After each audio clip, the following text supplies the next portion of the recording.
Namo tassa bhagavato arahato samma sambuddhassa Buddhang namassami, Dhammang namassami, Sanghang namassami. Homage to Bada Bhante, Guru Bhante, Bhikshu Sangh. Metta to Anagarikas and Upasakas, Upasikas.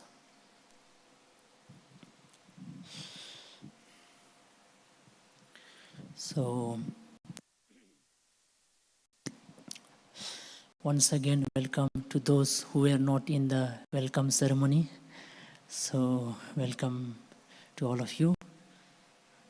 Welcome to those who are new, and welcome back to those who were not new, who are old, old participant. So, nice to see all of you here today evening. Large number, many people today. Some of you visit often here, some of you sometime, and some of you may be new. But it is all good for all of us to sit together, to share good energy with each other, as we have done the holy chanting, to create a good atmosphere for us to sit and meditate and to listen to a few words of Dhamma. Our monks, they did the chanting. Also, this place is quite energized with daily 1 hour morning, 1 hour evening, chanting and meditation by our monks who are sitting here. So, you are in a good place, you are in a safe place. So, be happy about it, appreciate and be happy. Also,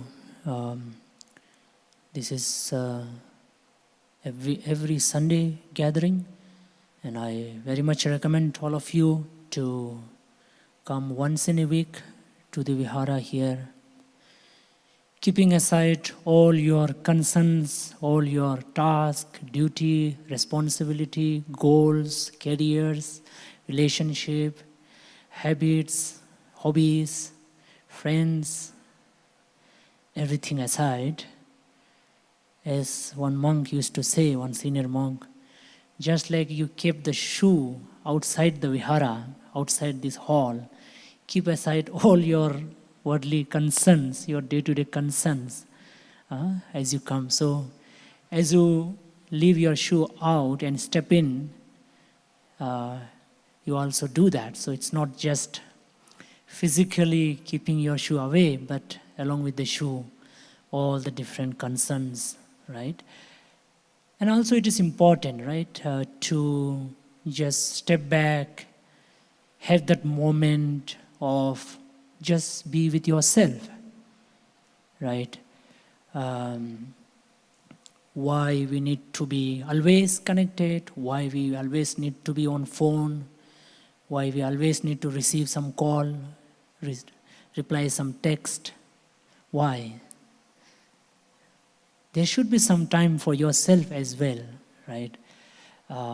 And this time is not just for yourself.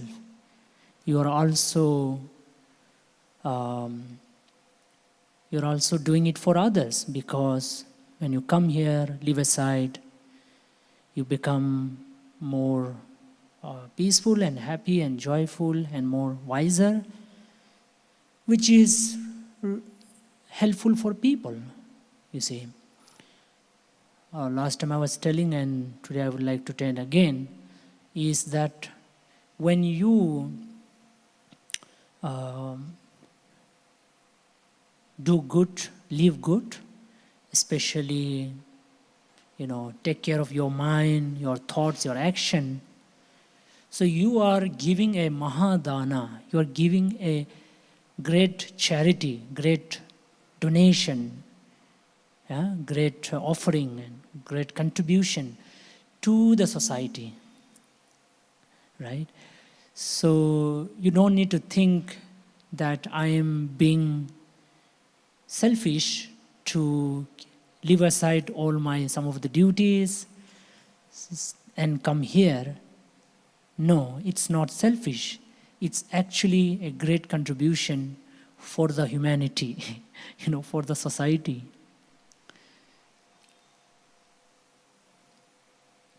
So it's a great dana, especially the shila, the 5 shila, right? Not killing, harming, not taking others' thing, not engaging in wrong sexual activity, not telling lie, and not engaging intoxicant. These are some of the things that you take upon yourself, and you do good to the society by doing it, right? So when you take care of yourself spiritually, when you think good, say good, and do good, you take care of yourself. That's a big blessing for the world. And that's a big blessing for the world. Because who create suffering in the world? Who create problem in the world? We all. We all. We may say some politician or somebody, right? Generally we see some big shots, big people who are in a bigger position, more authority. Maybe they may be also having, of course, I'm not saying no, but all of us have a big responsibility, not only for ourselves, but whole society. So that's a great gift to the society. I think last time also I spoke about it. So that's something we all have to understand.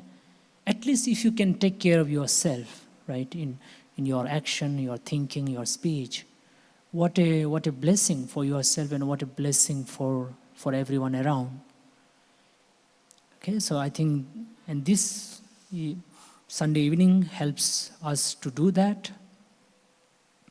If you look in our traditional Indian culture, there was these 4 days in the month, just like 4 Sundays in the month. What were they? Full moon day, Purnima, new moon day, Amavasya, and 2 Ashtami, which is waning moon, waxing moon. So once in a week, anyway, people used to go to temple, to monastery, to some holy place, to not just receive a blessing, but to sort of self-introspection, right? Today, going to temple has become more like take a blessing and go. Of course, that's good, you get a blessing, but just the blessing is not enough, right? You need to do more, right? You need to really train your mind, introspect yourself, investigate yourself, not in a critical, judgmental way, but in a more open to correction mode, right? In a more open state of mind, where you just look at yourself objectively. Whatever you are, whatever you do, okay, fine. Sort of accepting, whatever you have, and letting go something which may not be very, very helpful, very beneficial. So that's the meaning of going to temple once in a week, because in 1 week, 7 days, that's quite a big day, right? 24 hours multiplied by 7, so many hours, you see. So it's important to once in a week go to a monastery and do meditation, listen to Dhamma, and receive some blessing. That's really helpful, Just like in our mobile or a computer, we install this antivirus. And also, there is that update, right? If you are tech savvy, you must be knowing that Even the antivirus, it's not like you just install it and it's done. No, it has to be updated every day. There is some kind of updation which sort of takes care of the malware, all of that gets created, because there are new viruses that are created or sent by people. In the same way, we, of course, we take up some, say, some path, some way, some, say, like you say, I'm a Buddhist, I'm a Hindu, I'm a Christian, I'm a Muslim, whatever you say, and you think, oh, done, now I'm okay, I'm a religious. It's like just installing the antivirus but not updating it. In the same way, we have to keep updating spiritual energy, spiritual power, spiritual faculty, all of that, right? So this is one of the things I keep repeating, because some of you are new, some of you are not new. But even those who are not new, it's good to listen again some of this importance of why we come to a program like this, a spiritual program like this. So today I will speak about effort, right? Putting effort. So this is one of the important aspect, and some of you may be aware. But today I will be sharing one sutta which is quite interesting. It elaborates what it is, and I really like the sutta, so I would like to share with you. But before I go into the sutta, I would like to say that effort is a very important element. It is one of the indriya, one of the faculty, mental faculty. We always talk about some mental impurities, right? But we also have some mental faculties, and also bala, power. There are power in the mind, bala. There are faculties, indriya, in our mind.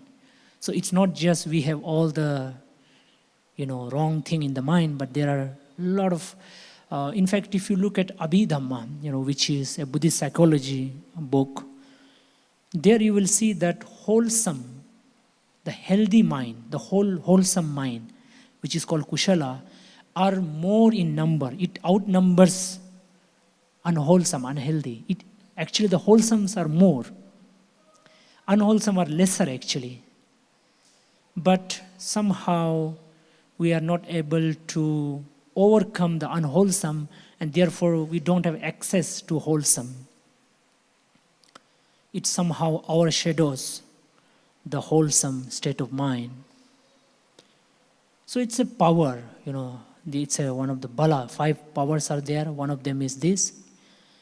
And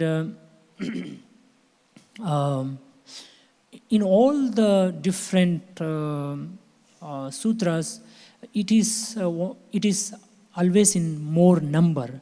Like the Bodhipakya Dhamma, the path to enlightenment, this effort comes 9 times, right? So it is very important.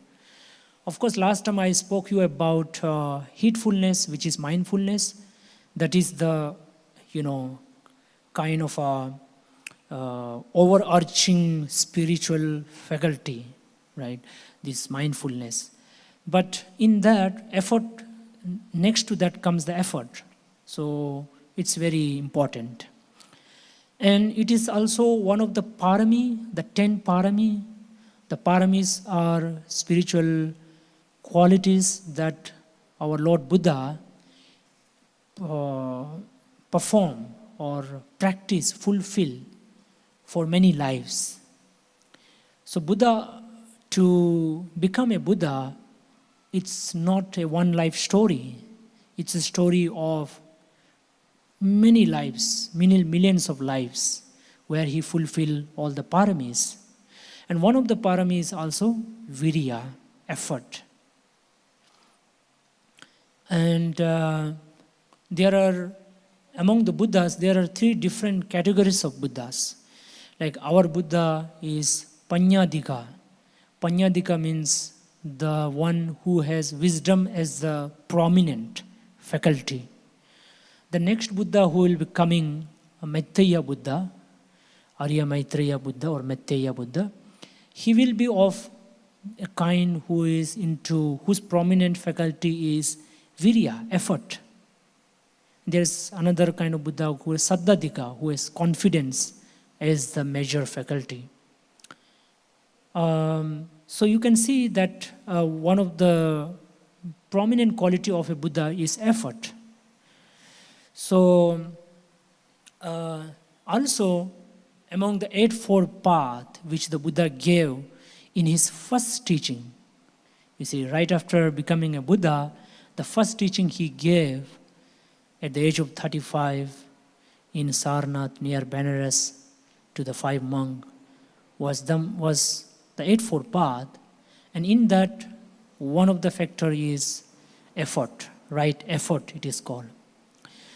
So in fact many teaching that Buddha gave to even family people like you all, he speaks about making an effort to earn your livelihood, your money, wealth. You need to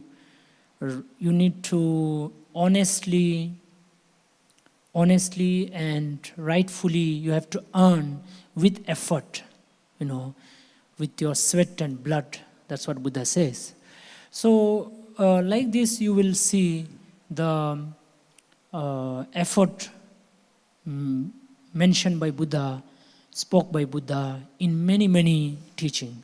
So it's a really important thing, right? It is the opposite of laziness, right? It's the opposite of laziness. Or it's called sloth and torpor, with the thina midda, sloth and torpor.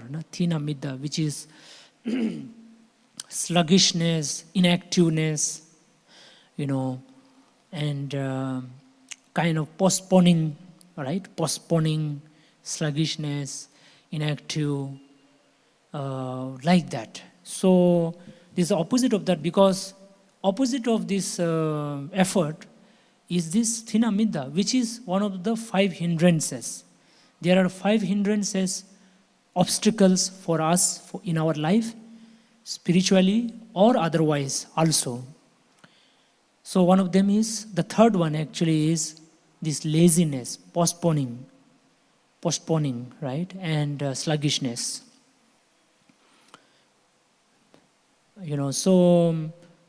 So therefore, it has been spoken by Buddha in many ways. So having said this, let us go into the Sutta and see what Buddha meant by effort, right? Effort we all understand, right? To be active, to do something, to put some effort like that. But let's understand what Buddha says in this Sutta. So let us go into the Sutta. And this Sutta is called Samvara Sutta, Anguttara Nikaya 4.14, the teaching on numerical discourses. So Buddha says, because there are these 4 efforts. What 4? The effort to restrain, to give up, to develop, and to preserve. So the 4 kinds of effort you all might have heard: Samvara, Pahana, Bhavana, Anurakkana. Effort to restrain, to kind of restrain, and to give up, and to develop, and to protect. But now let us understand each one by one. What are these 4? And first one is, and what bhikkhus is the effort to restrain? When a bhikkhu sees a sight with their eyes, they don't get caught up in the features and details. If the faculties of eyes were left unrestrained, bad, unskillful qualities of covetousness and displeasure would become overwhelming. For this reason, they practice restraint, protecting the faculty of sight and achieving its restraint. When they hear a sound with their ears, when they smell an odor with their nose, when they taste a flavor with their tongue, when they feel a touch with their body, when they know an idea with their mind, they don't get caught up in the features and details. If the faculties of mind were left unrestrained, bad, unskillful qualities of covetousness and displeasure would become overwhelming. For this reason, they practice restraint, protecting the faculty of mind and achieving its restraint. This is called the effort to restrain. So the first one is restrain. So restrain is kind of not allowing our mind to just go here and there, helter skelter, as they say, which means in today's term what we call the distraction, right? The mind wants to just go here and there, and you just allow them. And how the mind goes? Through the six senses. So we have these six senses: eye, ear, nose, tongue, body, tongue and body and nose and the mind, including the mind. So we have these six senses. They are also called indriya. They are called the Lord, the indriya, like the Indra Devata, right? Because they are powerful. Your six senses is very powerful, right? So Buddha is saying that it is an energy, because today we speak about power, effort. So our six senses, they are energy, they are power. And you have to make an effort to put them on the right object or right purpose, right, purpose, meaning, and goal. Because if you don't do that, then your energy is wasted and it becomes de-energized. It loses its energy. For that, you need to restrain. So Buddha gave the one example, right? There is this some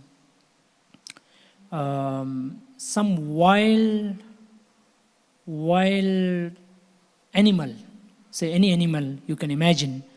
So the wild animal has to be now domesticated. So how do you do? So Buddha says then you would catch hold of them first somehow, and then you would tie them with a rope on a post, right? And then these animals, they like to run here, run there, but after a point it just gives up, right? It just settles down. Then when it settles down, then you can do whatever you would like to do with them, whatever you want them to do. So in the same way, Buddha said that our six senses are like that. It just wants to go wherever it wants, right? So therefore you need to first of all restrain. But sometimes the restraining doesn't give you happiness, right? It is a difficult situation. It is a challenge, and you don't want to practice that. You feel bored. You feel unpleasant. You see. And this is not just for pleasant thing, even unpleasant, because Buddha is saying is here, abhijja domanasa. Abhijja domanasa. Abhijja means covetousness. That is sort of something that is pleasant, you run after that. But then also vyapada. Vyapada is ill will or disliking.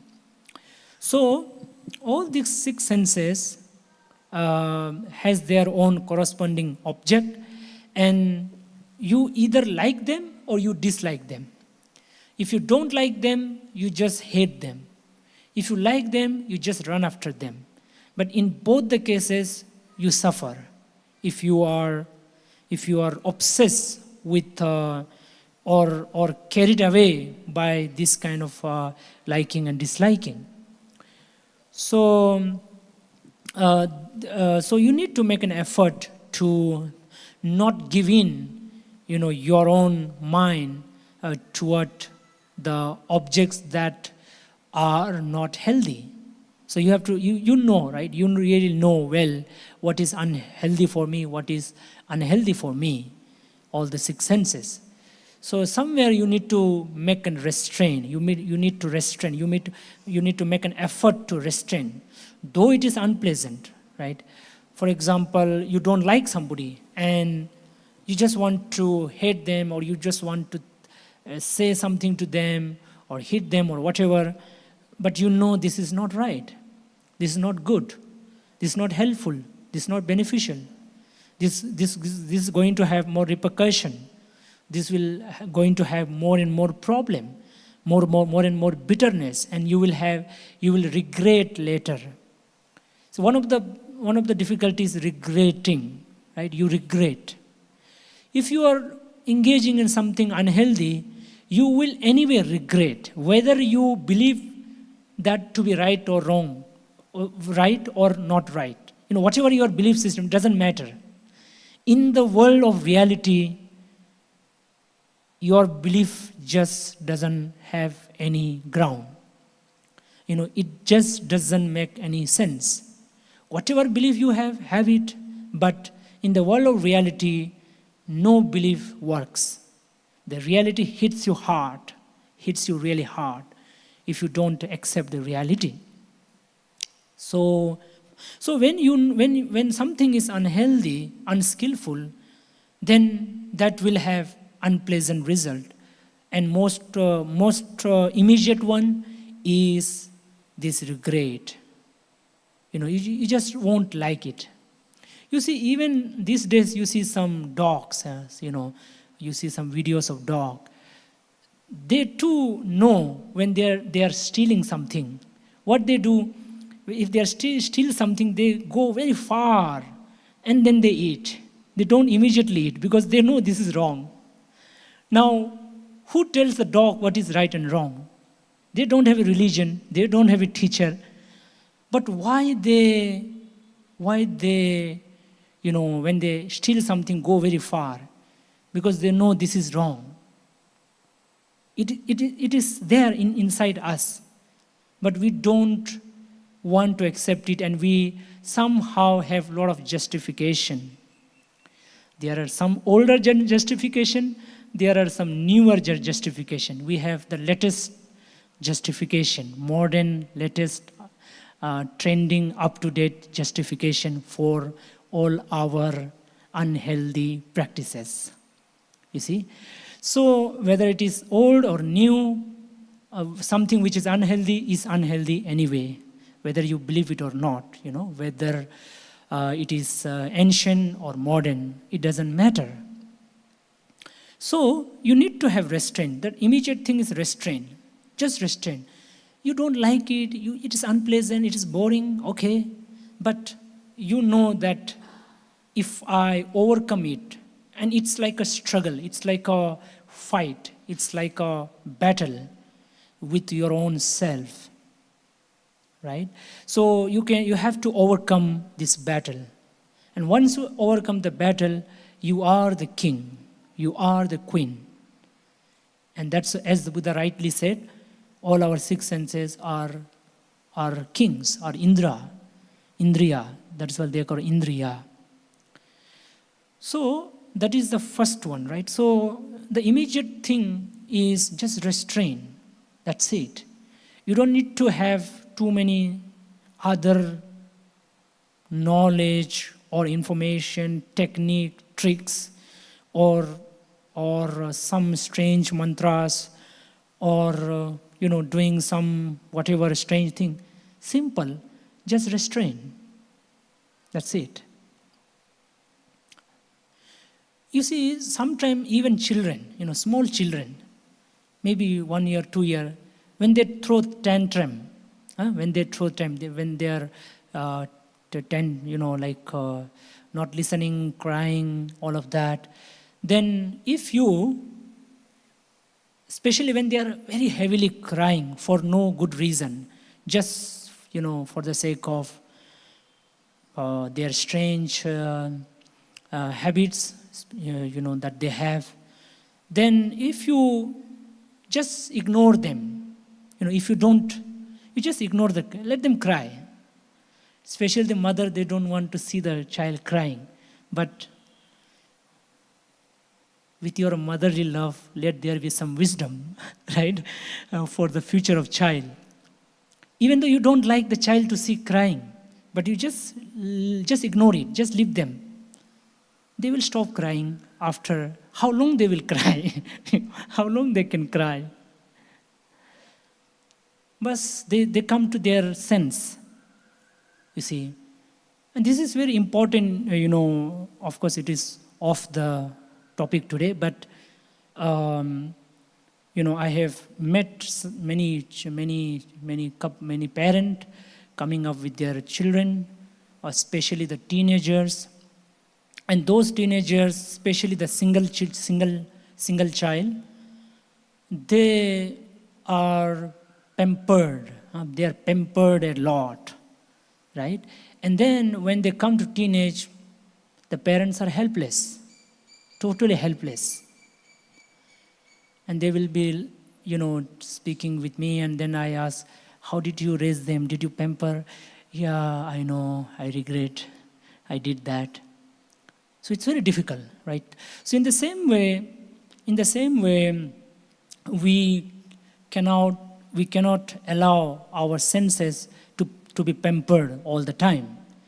So restrain, as Buddha said, is the first step, is one of the steps of, or you can say first step to kind of take out all the unhealthy, or whatever you want to call it, unhealthy, bad, unskillful, negative, or whatever it is there in the mind. So you need to have practical restraint. Like this mobile you have, and then you just scroll and scroll and scroll, and then hours and hours is gone, and what you get at the end, nothing, right? So you need to have some restraint to this mobile, and that's very important. So in the same way, any other, as you know well, right, through six senses, whatever kind of I call it excessive engagement, right? Excessive, habitual, or obsessive and excessive kind of sensory involvement, right? It doesn't mean that you don't sort of have enjoy your sensory thing, of course, but when it comes to excessiveness, unhealthiness, take the example of food also. I always speak about food, and then the cell phone. That's the latest our problem with the invention of mobile. You see, so like that, whatever you know very well, right? What are the unhealthy thing? So the first thing is just restrain. Nothing, just restrain. No magic, nothing. I have to restrain. How you restrain? That also you know. Yeah, I restrain. That's it, you see. And the second effort is, and what bhikkhus is the effort to give up? It's when a bhikkhu doesn't tolerate a sensory, malicious, or cruel thought that's arisen, but gives it up, gets rid of it, eliminates it, obliterates it. They don't tolerate any bad, unskillful qualities that have arisen, but give them up, get rid of them, eliminates them, and obliterate them. This is called the effort to give up. So the first is the restraint. So you have made all the effort to restrain, but somehow it kind of invades your mind. You see, just like in our border, we have the border force, but the terrorists, they somehow, kind of breaks inside, comes inside, and so now you have to make an effort to get rid of them, right? So you don't tolerate them, so you don't entertain them. Somehow the negative has come inside you. Negative here means both sensory thing, something that you like. I can call it entertainment, or some cruel thought, some harmful thought, ill will thought, a hateful thought. So when they have come, you give it up, you get rid of it, you eliminate it. So you just don't entertain it. So there are many ways the Buddha mentioned in one of the sutta. One of the things he mentioned was that you don't you don't give attention to it, you ignore it, right? If there are negative thoughts in the mind, you just ignore it, don't see it, just ignore it. And secondly, Buddha said that you focus on something good, something healthy, something nicer. So that is the second way of dealing with it. And thirdly, he said that Buddha said, you see the danger of that particular thoughts, how it will create bad consequences, unpleasant consequences for myself. Like that, you have to think about the danger, the difficult consequences. And then Buddha said, see the beneficial.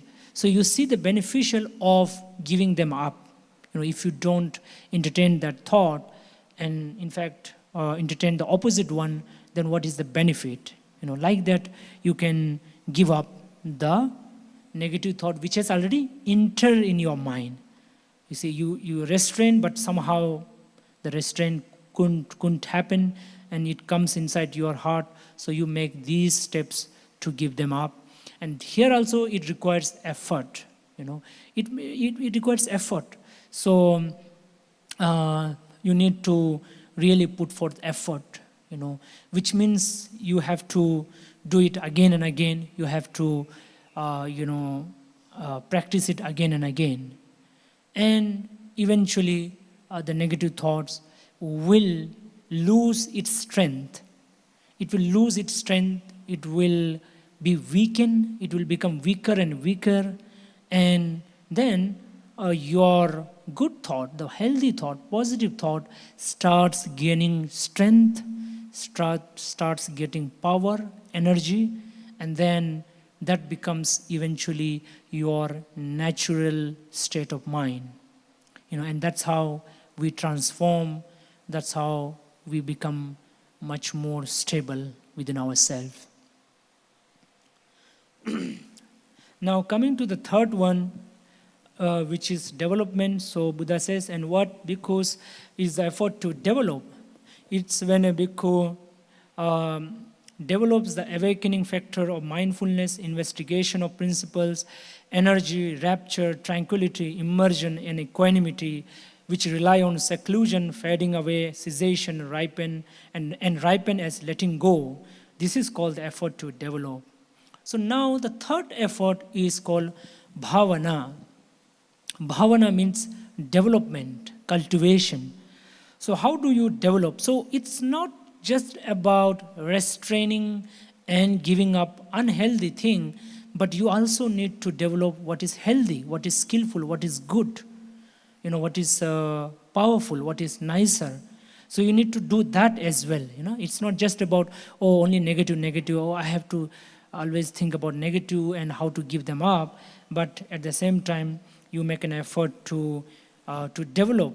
So what do you do? What do you develop? The 7 factors of enlightenment, the 7 good qualities. First one is mindfulness. So you develop the mindfulness, awareness. And today, when you did meditation, before this talk, what you did is you develop this awareness, mindfulness, knowing your own mind, where your mind is, right? You develop this. Mindfulness is also called watchfulness, right? It's like a watchdog, right? It's watching. The job of the mindfulness is just let you know, make you know. It's like a security guard. It's like the notification in your phone. It just notifies you, right? It just lets you know. So how do you develop?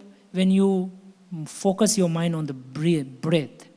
So breath is one of the tool, because the breath is the one which connects us with the body, with the mind, with the feelings, thoughts, and our deeper self. So breath is a very powerful tool that connects with us. So you become mindful. And mindful of what? Mindful of your own, as I said, right?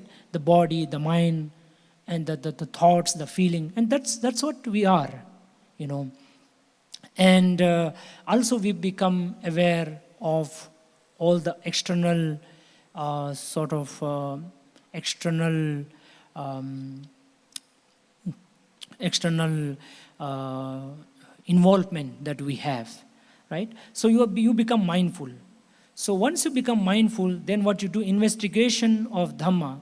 So you when you know, you can investigate, right? Which means you can differentiate, you can understand what is healthy, what is unhealthy, what is good, what is not good. And of course, this has some element of intellectually knowing, but at the same time, when you meditate, you get that inner intuitive knowledge that comes to you, and that tells you, yes, this seems to be not good, this seems to be good. So you know, so you become more kind of aware of your own thoughts and your own self, and whatever that comes to your mind, because you see, our mind, till it goes to sleep, it is ever active. It is ever in action mode, right? Even if you're lazy, you are still in the action mode, the action of laziness. That's also an action. Of course, that's not a very healthy action, but this is still an action, you see. That's how it is. So you can see that our mind is ever, all the time active. So, therefore, this mindfulness and understanding has to be there constantly. Because if you don't meditate, if you don't see, then you will have, your mind will be just distracted, and your mind will think whatever, say whatever, do whatever, and someday when something really big thing happen, then you are like suddenly, oh, what's happening to me, to my mind, to my life, to my relationship. So you suddenly get that shock, you get that shock. Then you remember God or Buddha, that's the time. So why you should wait till you get a shock, you better be prepare yourself, to avoid such shocks, and also not just to avoid the shocks, but to see yourself in much more better position, better place. And third one is to develop is energy itself, to make an energy, to make an effort, which I already mentioned, and then rapture, that sort of happiness, right? It is, of course, it is more of a meditative thing. So when you are deep into meditation, then you get this rapture. It's called piti, wherein you really feel your body lighter and lighter and very free. There is a kind of a joy. It's like a thrilling kind of, you can say, for example, let's say, when you really got something that you really wanted, let's say you crack one exam that was really big for you, right? Or you got your dream car or home, right? Whatever, a very big news in your life. So at that point, how do you feel? At least for a few moments, a few time, or what you feel is that you really feel a strong, physical kind of feeling. It's as you feel the whole body is floating. There is, as if there is no any burden in the body. Generally, our body is more of a gross and burdensome. Especially when you eat more, and then you feel that. So like that, you feel like very light. Your body, you feel very light. So, or I can say, when we are in the plane, right, and suddenly the plane just abruptly kind of comes down, and that at that time you don't feel your body, right? You feel, for at least for fraction of some second, you just feel your body doesn't exist. You feel lighter. But that is associated with the shock or with unpleasant thing. But in meditation, similar thing, but in a very pleasant way. So that's called rapture. Then tranquility. Tranquility is a very calm state of mind. Like, for example, you are on a mountain. There is the water flow, a waterfall, a nice calm waterfall, lot of green flowers, trees, the sky is blue, it is sunset moment, and then you're alone there with a cup of coffee, and and you're just enjoying that calm kind of you are healthy, you don't have any health problem, your stomach is not upset, and you are just there alone, enjoying the sunset. So it's something like that, similar to that, right? So you just peaceful, right? It's just because the earlier one, the rapture is pleasant, but it is a bit associated with excitement. There is like, wow, it's great, oh, what a pleasant, yeah. So there is some kind of excitement.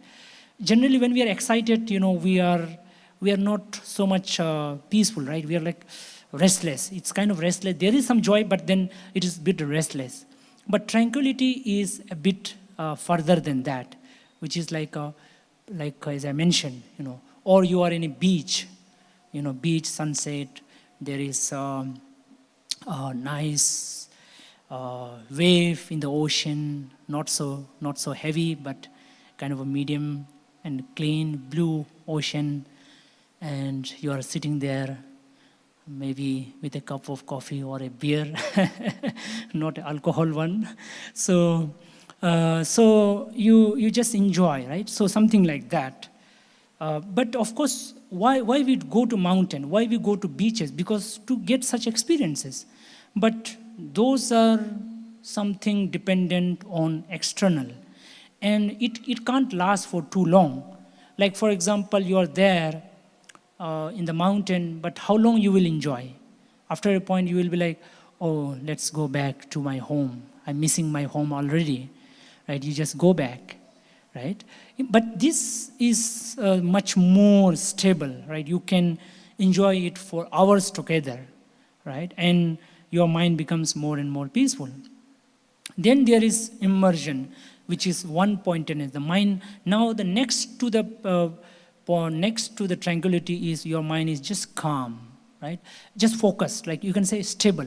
The mind is just not disturbed. It's like, you can say, just like a lake. It's like the lake which is there in Ladakh, you may be aware, Pangong Lake, like a long lake. It's blue. There are no trees. In Ladakh, you don't find trees. So there are no trees. And then there are no much wind. And it's a green, blue lake. It's just there. And you are there. The lake is just there. And you are just there. And what you do there, you just sit. And just there. Right? It's similar to that. So your mind is just there. It's not excited. It's not just peaceful, but it is just stable. Okay? And then there is equanimity, which means the mind is not disturbed by all the likes and dislikes. There is no praise, there is no blame, there is no happiness, misery. There is just, the mind is just stable. So like that you get, and so how they come? They come from seclusion. So in meditation, if you look at meditation, you are secluded, you are isolated, right? You just give yourself a time of seclusion, which means you are isolated. It's fading away. You are away, cessation, ripening, letting go. You just let go the world. You are, as I said today, you just, not permanently, at least for when you meditate, you just leave the world aside, all the concern aside. Okay, you have so many duties, you have so many worries, some problems going on in your life, or whatever exciting thing coming up, but just at that moment, leave aside, right? So it comes from that. So this is called the right effort to develop, the effort to develop. The third one, the effort of developing. Developing what? These kind of state of mind. And the final one, the fourth one, is the effort to preserve, to protect. It's when a bhikkhu preserve a meditation subject that's a fine basis of immersion, the perception. So the last one is the samadhi, which means you get this state of mind, through the development, and now you preserve it, right? Which means you keep doing it again and again once you achieve that state of mind. Of course, it's maybe quite difficult, but of course, with your repeated effort, you may experience that state of mind. So when you have that state of mind, calm state of mind, or at least, if not such state of samadhi, at least, when your mind is sufficiently focused, you can say, or sufficiently stable. Not so much deep. Of course, if it is deep, it is good, but at least your mind should be somewhat stable. You are not too much distracted, too much restless, right? So this is something you need to protect it, preserve it, because if you don't preserve it, it will go away, because this is still not the final state of mind or final goal of mind, or you can, in other words, they are not the final,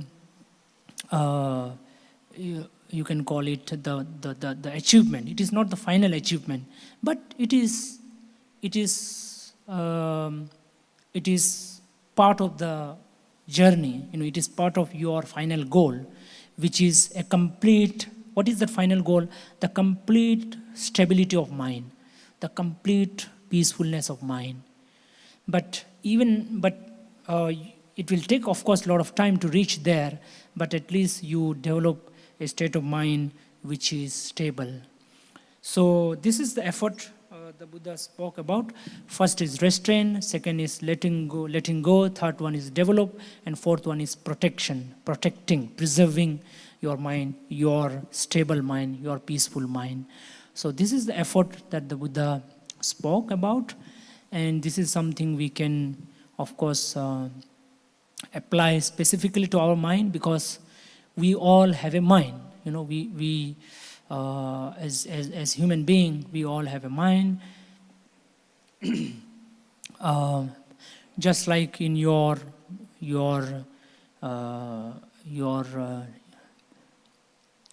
external life, or you can say your social life, you also make an effort to reduce something which is not good for you, and you let go some of your things which are not good, and you develop something which you think is good for you, and you want to protect. Let's take the example of your own, say, finance, right? You develop it, you preserve it, and you don't allow it to be wasted. Similarly, your own mind, your own energy, because effort is energy. So you need to really make an effort to preserve it, keep it, and develop it, So this is the teaching that the Buddha gave on effort. So we need to really make an effort. And it is important because it will pull all the good thing in our life that we are aspiring. It is also wish fulfilling factor or faculty or power, effort, right? So it not only help us spiritually, but it help us in our day-to-day aspiration, day-to-day goals or your desire or some your wishes. So it really helps us in this way. So this is the teaching on effort that the Buddha mentioned. And as I said, this is one of the power of the mind. Remember that this is one of the power of the mind. This is really one power of the mind that is putting forth effort. Okay, so I think with this I conclude, and I wish all of you good health, peace of mind, and may you all be happy, healthy, peaceful, free from harm and danger, sickness and worries. Sadhu, sadhu, sadhu.